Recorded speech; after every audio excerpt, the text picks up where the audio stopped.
Blood vessels के बारे में पढ़ेंगे। ब्लड वेसल एक तरीके की पाइप है जिसके अंदर से ब्लड फ्लो होता है, ठीक है। और ये ब्लड वेसल्स जो हैं ये ब्लड को पूरी बॉडी में कैरी करते हैं, ठीक है। तो जिसके अंदर ब्लड फ्लो होता है वो क्या है, वो है ब्लड वेसल्स, ठीक है। तो हम इसके बारे में पढ़ लेते हैं। Blood vessels are a kind of tube या pipe which carry blood throughout our body, जो ब्लड को पूरी बॉडी में ले जाने का काम करती है, उन्हीं को हम क्या बोलते हैं, ब्लड वेसल्स बोलते हैं। तो ब्लड वेसल्स जो हैं वो 3 तरीके की है। पहली है आपकी आर्टरी, दूसरी है वेन और तीसरी है कैपिलरीज। तो हम इनके बारे में आगे डिटेल में पढ़ते हैं। तो हम समझेंगे आर्टरी और वेन के बारे में कि आर्टरी और वेन क्या होती है। तो आर्टरी जो होती है ना वो ब्लड को दिल से कहाँ ले जाती है, बॉडी पार्ट तक ले जाती है, ठीक है। और वाइल जो वेन होती है, वेन क्या करती है, वो बॉडी पार्ट से वापस दिल में ब्लड को लेके आती है। आर्टरीज जो होती हैं वो ऑक्सीजनेटेड ब्लड कैरी करती हैं, ठीक है। ऑक्सीजनेटेड ब्लड कौन सा होता है, जिसमें ऑक्सीजन हो। और वेन्स क्या है, वेन्स डीऑक्सीजनेटेड ब्लड कैरी करती है जिसमें ऑक्सीजन नहीं होती है। सो आर्टरी क्या करती हैं, ब्लड को हार्ट से दूर ले जाती हैं, ठीक है, कहाँ पर, बॉडी ऑर्गन्स के पास। वाइल जो वेन है वो पूरी बॉडी से कहाँ लेके आती है ब्लड को, वो लेके आती है हार्ट में। और ये ऑक्सीजनेटेड ब्लड कैरी करेगी और ये डीऑक्सीजनेटेड ब्लड कैरी करेगी। लेकिन इनकी कुछ एक्सेप्शन भी है। एक होती है पल्मोनरी आर्टरी और एक होती है पल्मोनरी वेन। पल्मोनरी वर्ड जहाँ पर जुड़ जाए वो उल्टा काम करेगी, मैंने आपको पहले भी बताया था। आर्टरी हमने समझा कि वो ऑक्सीजनेटेड ब्लड कैरी करती है, लेकिन पल्मोनरी आर्टरी जो है वो डीऑक्सीजनेटेड ब्लड कैरी करती है। वाइल जो वेन है वो कैरी करती थी डीऑक्सीजनेटेड ब्लड, लेकिन जो पल्मोनरी वेन होती है वो कैरी करती है ऑक्सीजनेटेड ब्लड। तो ये उल्टा काम करती हैं। अब हम बात करेंगे थर्ड ब्लड वेसल की, विच इज़ कैपिलरीज। कैपिलरीज जो है वो एक्सट्रीमली थिन होती है, बहुत ही पतली नसें जिसे बोला जाता है ना वो होती हैं। और ये कनेक्ट करती हैं किसको, आर्टरीज और वेन को। हम अभी आगे समझेंगे कि किस तरीके से कनेक्ट करती हैं आर्टरीज और वेन को। हमने ये भी देखा था कि ये इतनी पतली होती है कि इसमें एक्सचेंज ऑफ गैसेस, फूड हो जाता है। कब देखा था, जब हम डाइजेशन के बारे में पढ़ रहे थे। तो स्मॉल इंटेस्टाइन में ये क्या करती हैं, ये वहाँ से फूड एब्जॉर्ब करके अपने अंदर ले लेती है। तो जो ऑक्सीजन का एक्सचेंज है, फूड का एक्सचेंज है, वो किस में होता है, सिर्फ और सिर्फ वो होता है कैपिलरीज में। तो कैपिलरीज इसमें हेल्प करती हैं एक्सचेंज ऑफ फूड, ऑक्सीजन और gases in the human body. So हम हार्ट के बारे में पढ़ चुके थे। हार्ट में स्टार्ट होती है कि पूरी बॉडी का जो ब्लड है वेना कावा की हेल्प से कहाँ पर आता है, राइट आर्ट्रियम में। राइट आर्ट्रियम से वो मूव करता है कहाँ पर, राइट वेंट्रिकल में। फिर ये जो ब्लड है वो सर्कुलेट कर दिया जा करता है कहाँ पर, लंग्स तक। अब ये जो ब्लड है ब्लू कलर का जो आपको दिख रहा है, बेसिकली ये डीऑक्सीजनेटेड ब्लड है। अब लंग्स में जाएगा तो वहाँ पर उसको ऑक्सीजन मिल जाएगी, ठीक है। सेकंड चीज़ यहाँ पर ये जो आपको दिख रही है ये कैपिलरीज हैं।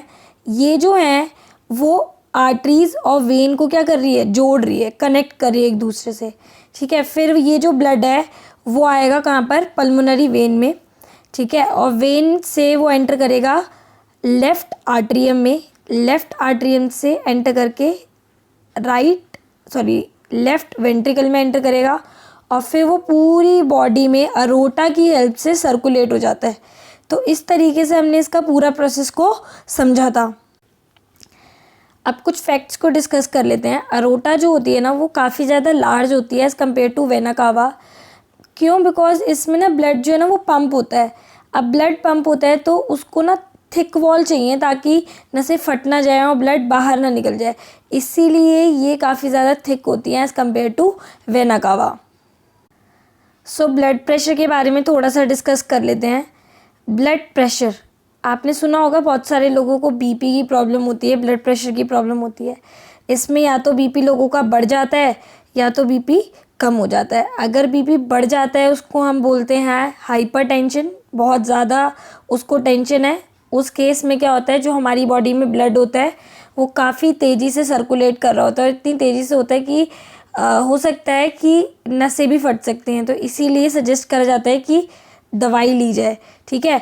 वाइल अगर हाइपोटेंशन की बात करें जिसमें बीपी कम होता है, तो उसमें क्या होता है, उसमें ना बेसिकली बहुत ही नीचे चला जाता है बीपी, और हम ढंग से बेसिकली काम नहीं कर पाते हैं, हमें प्रॉब्लम होती है।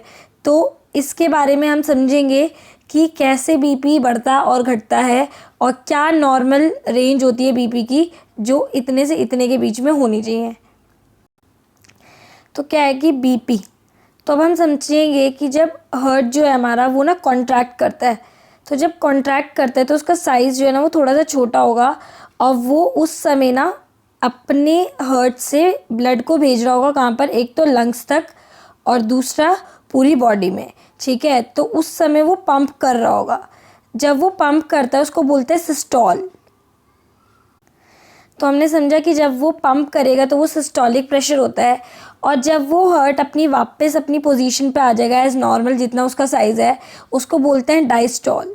तो ये जो है बेसिकली ब्लड प्रेशर, वो क्या होता है, उसका एक फॉर्मूला होता है, वो होता है सिस्टोलिक अपॉन डायस्टोलिक।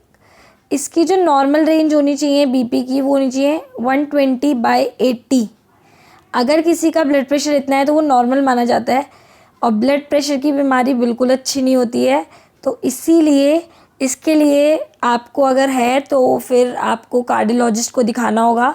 कार्डियोलॉजिस्ट होते हैं दिल के डॉक्टर, जो आपको सजेस्ट करेंगे कि किस तरीके से आप इससे राहत पा सकते हो, किस तरीके से आप इसको कंट्रोल कर सकते हो।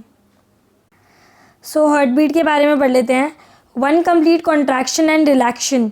सो बेसिकली एक बार कॉन्ट्रैक्ट हुआ, हार्ट छोटा हो गया क्योंकि उस समय उसने लंग्स में और पूरी बॉडी में ब्लड को सर्कुलेट कर दिया, और एक बार वो रिलैक्स हुआ जब वो अपनी पोजीशन पे आ गया एज नॉर्मल जो उसका साइज़ था, ठीक है, तो उसको बोलते हैं रिलैक्स। तो वो जो होता है उसी को हम क्या बोलते हैं, हार्ट बीट। तो 1 complete contraction and relaxation of heart is called heart beat. तो जो नॉर्मल होता है वो होगा 72 से 80 टाइम्स, ठीक है। और इसको चेक करते हैं डॉक्टर स्टेथोस्कोप, आपने देखा होगा इस तरीके से वो लगाते हैं, एक उनके कान में होता है लाइक वायर, 2 कान में होते हैं, और फिर वो ये जो है वो हमारे लाइक हार्ट पे टच करके उसको हम उससे हमारी हार्ट बीट सुनते हैं कि वो ठीक है या नहीं है, सही से काम कर रहा है या नहीं कर रहा है। तो स्टेथोस्कोप एक इंस्ट्रूमेंट बोल सकते हैं जो डॉक्टर यूज़ करता है हार्ट बीट को चेक करने के लिए।